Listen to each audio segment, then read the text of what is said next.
कहाँ तो वह शादी के जिक्र से ही घबराता था और कहाँ आज के दिन उसके दिल में फिर से ये ख्वाहिश जाग उठी।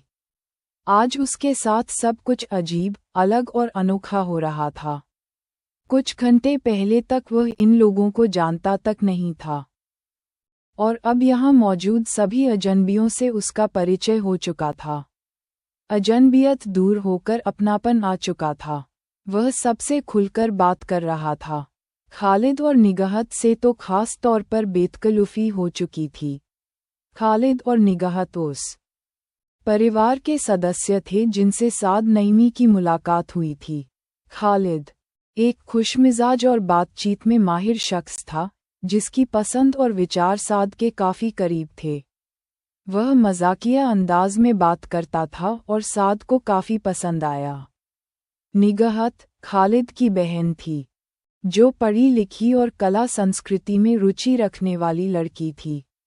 वह पंजाबी लोकगीतों की जानकार थी। वे दोनों काफ़ी हद तक उसके हमज़बान थे। जिस तरह की बातें साद को पसंद थीं, बिल्कुल उसी अंदाज में दोनों भाई बहन उससे कर रहे थे।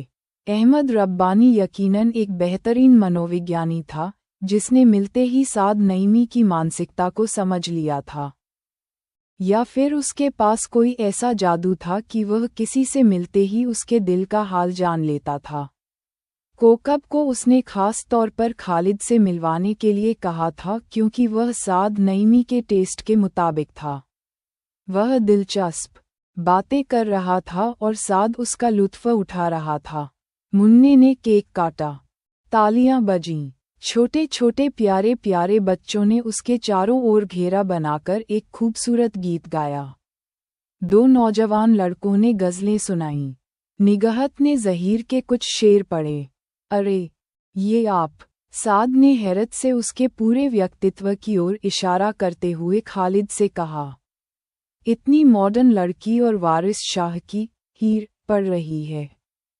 बिल्कुल ऐसे जैसे किसी गांव की लड़की हो। इसे सारे लोकगीत आते हैं। ये पंजाबी की मास्टर है। सच? साद ने हैरत और पसंदीदगी से भरी नज़रों से उसे देखा। शौक? खालिद ने संक्षिप्त जवाब दिया। बहुत ही अलग शौक है। अलग दिखना भी एक फैशन है। साद और खालिद बातों में मशगूल थे कि तभी अहमद रब्बानी हंसता हुआ उनके पास आ गया। सर, आप कुछ खा नहीं रहे? नहीं खा रहे? खालिद ने झट से उसकी बात काट दी। क्या? इनके हाथ में तो प्लेट भी नहीं है। प्लेट छोड़ो, इधर देखो। क्या मेरे कान मौजूद हैं? नहीं ना, ये खा चुके हैं। और तुम कह रहे हो कि कुछ नहीं खाया। साद जोर से हंस पड़ा और अहमद रब्बानी ने हंसते हुए खालिद के लंबे बालों में छुपे एक कान को पकड़ लिया। खालिद, ये मेरे बॉस हैं। तुमसे इसलिए मिलवाया था कि तुम मेरी ही जड़ें काटने लगो। मैं बहुत एंजॉय कर रहा हूँ अहमद साहब। यकीन करो, आज का दिन मेरे लिए सबसे बेहतरीन रहा है। सच में। खालिद तो आउट ऑफ द वे जा रहा है। नहीं नहीं, मुझे इनका मजाक पसंद आया। बहरहाल, अब मैं आपको और ज़्यादा इसकी कंपनी में नहीं रहने दूंगा। मुझे अपनी नौकरी बहुत अजीज है और आपकी दोस्ती बहुत प्यारी।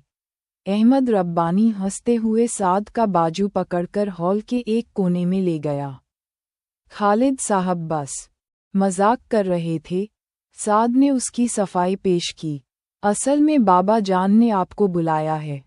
ब्रिगेडियर साहब हॉल के एक कोने में दो बुजुर्गों के साथ बैठे हुए थे। बेटे, आपके खाने का अभी इंतज़ाम नहीं हुआ होगा, तो फिर आप रात का खाना खाकर ही जाइएगा। कोकब एक बेहद नफीस और सलीकेदार लड़की थी, जिसकी हर बात में नज़ाकत और प्यार झलकता था। वह अपने हाथों से बुना हुआ एक खूबसूरत स्वेटर और टोपी अहमद रब्बानी के बेटे के लिए लेकर आई थी। उसकी सफ़ेद, पतली और लंबी उंगलियों को देखकर साद नईमी को लगा कि वह हर काम बड़े प्यार और मेहनत से करती होगी। अहमद रब्बानी, जो एक खुशमिजाज और मजाकिया स्वभाव का शख्स था, कोकब का करीबी दोस्त था। उसकी शादी हो चुकी थी और उसका एक नन्हा बेटा था। कोकब के हाथों से बनी यह प्यारी सी सौगात उसने अपने बेटे मुन्नू को पहनाई। जब मुन्नू ने टोपी और स्वेटर पहना तो वह और भी मासूम और प्यारा लगने लगा। माशा अल्लाह, माशा अल्लाह। कोकब की आंखों में स्नेह छलक पड़ा। वह बच्चे को बड़ी मोहब्बत से देख रही थी। लेकिन तभी राबिया, जो कोकब की जिगरी सहेली थी, हल्के से मुस्कुराते हुए बोली, कोकी, अब भी मेरा तोहफा लेने से तुम्हें इनकार है। राबिया जानती थी कि कोकब को तोहफे लेने से हमेशा संकोच होता था, लेकिन फिर भी वह उसे छेड़ने से पीछे नहीं हटी। इससे पहले कि कोकब कुछ कहती, अहमद मजाकिया लहजे में बोल उठा, इसकी बात छोड़ो राबिया, मुझे कुछ देकर देखो, कभी इनकार नहीं करूंगा, बल्कि दिल और जान से सहेज कर रखूंगा। उसकी शरारत भरी बात पर कोकब ने हल्की सी झेपते हुए उसे हल्के से झंझोड़ दिया। बस मजाक ही करते जाओगे? फिर अचानक उसे ध्यान आया कि वह मेहमानों की खातिरदारी करना भूल गई है। अरे, इन्हें चाय पानी के लिए नहीं पूछना? कोई खातिरदारी नहीं करनी? अहमद फिर से मजाक करने से बाज नहीं आया। भाई, हसीन लड़की की सबसे अच्छी खातिरदारी यही होती है कि उसके हुस्न को देखने वाली आंखों में कद्र हो और उसकी तारीफ की जाए। कोकब ने शर्मा कर इधर उधर देखा और हल्की मुस्कान के साथ वहां मौजूद लोगों पर नजर दौड़ाई। लेकिन उसकी नजरें जब साद नईमी से टकराईं तो समय एक पल के लिए थम सा गया। साद चुपचाप कोकब को देख रहा था, जैसे उसकी नज़रों में कोई अनकहा सवाल था।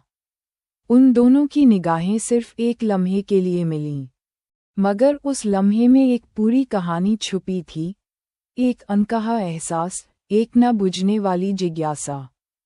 उसने नज़रें झुका लीं तो उसके मासूम चेहरे पर लंबी पलकों की छाया पड़ गई। वही चेहरा, वही आंखें, लंबी झपकती पलकों के नीचे गहराई से भरी नज़रें और गुलाबी रुखसारों पर काली काली पलकों की छाया का अनोखा संगम, बेहद खूबसूरत और बेहद दिलकश था। मगर यह नज़ारा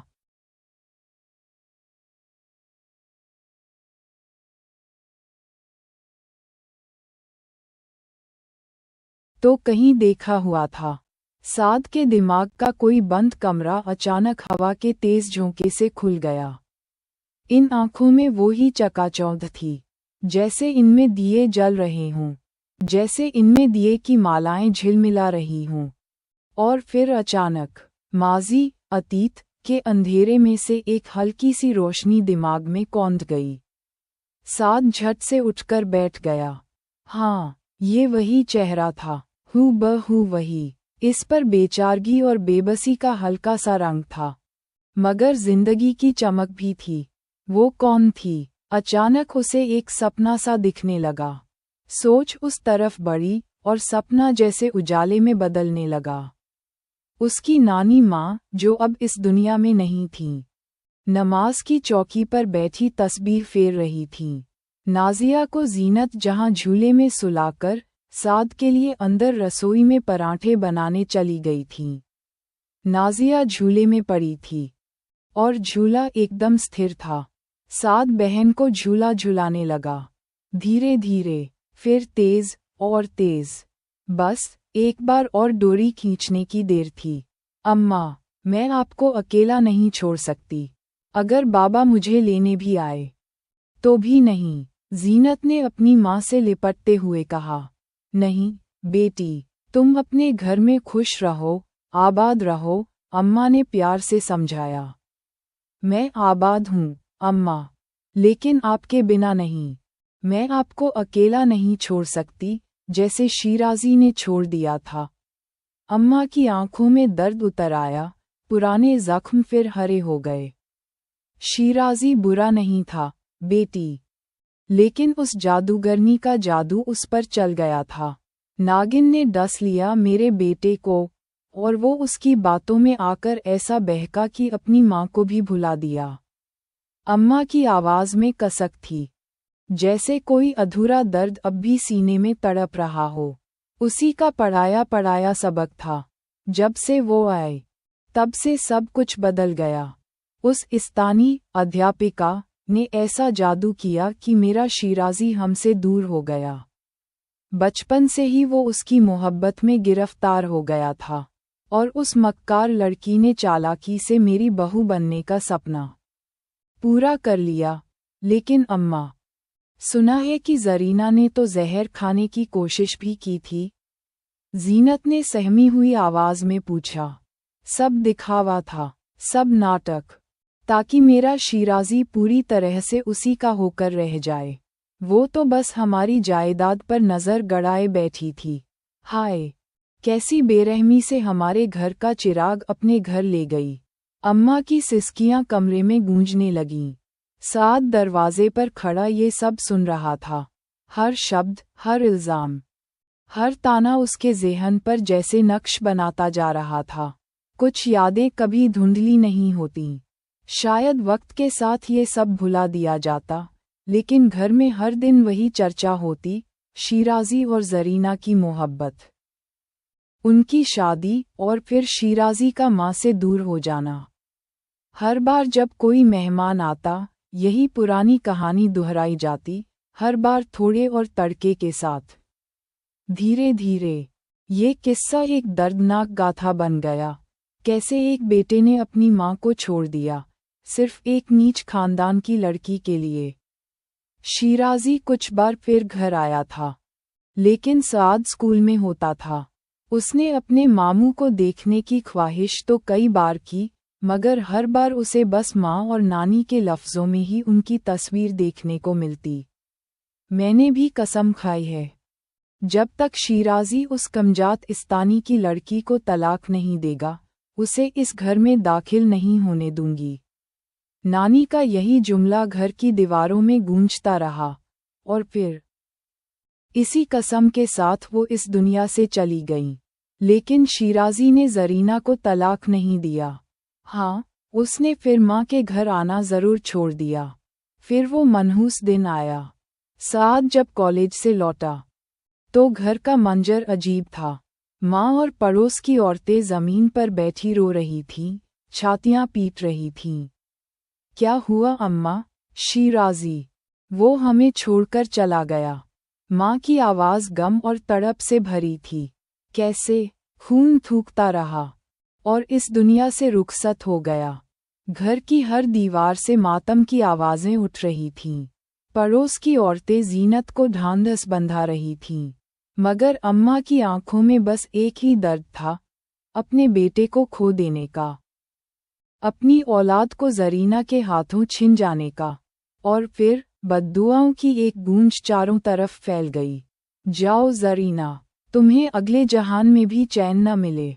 जैसे तूने मेरी औलाद को मुझसे छीना, वैसे ही खुद अपनी औलाद की जुदाई में तड़पती रहो। दरवाजे पर फिर से दस्तक हुई। मैंने दोबारा पानी गर्म कर दिया है। आपने ही तो कहा था कि नमाज पढ़नी चाहिए। साद ने उठकर दरवाज़ा खोला। करमदाद ने बाथरूम में गर्म पानी रख दिया और फिर पूछा, नाश्ते में क्या पसंद करेंगे? साद ने कोई जवाब नहीं दिया। जानमाज देखकर वह जल्दी से बाथरूम में चला गया। नमाज को हमेशा पाबंदी से पढ़ना, सादी और कुरान की तिलावत भी करना, इससे बला बलाएं दूर रहती हैं। जीनत जहां ने उसे रुखसत करते वक्त कई नसीहतें की थीं, उनमें से ये भी एक थी। वह वुज़ू कर रहा था और माँ की वह बात उसे याद आ रही थी। नमाज पढ़ने के बाद उसने कुरान की तिलावत की। उसकी माँ ने उसे एक छोटा मगर बेहद खूबसूरत कुरान शरीफ दिया था। तिलावत खत्म करके वह उसे शेल्फ पर रख ही रहा था कि अचानक उसकी नज़र वहां रखे एक आईने पर पड़ी। उसने अपना सिर पर बंधा रुमाल उतारा और बिखरे हुए बालों में कंघी करने लगा। अम्मी, आपने गौर किया, जैसे जैसे साद जवान हो रहा है, उसकी शक्ल अपने मामू से कितनी मिलने लगी है। हाँ, कई बार तो जब कमरे में पूरी रोशनी नहीं होती, मुझे धोखा हो जाता है कि शायद शिराजी वापस आ गया। अम्मी और नानी की यह बातें साद के कानों में गूंजने लगीं। तो मेरे मामू काफ़ी हैंडसम होंगे। जीनत जहां हमेशा कहती थी, मैंने एक ही बेटा जना है, पर वह किसी शहजादे से कम नहीं। हमारा साद तो जवान होकर बहुत ही हसीन और आकर्षक निकल आया है। सारे मोहल्ले में हर किसी ने उसके रूप की तारीफ की थी। साद के दिल में एक ख्याल आया, अगर मामू शिराजी भी मेरे जैसे ही दिखते थे, तो फिर जरीना बेगम उनके इश्क में क्यों न गिरफ्तार होती। ये तो बिल्कुल भी अनोखी बात नहीं लगती।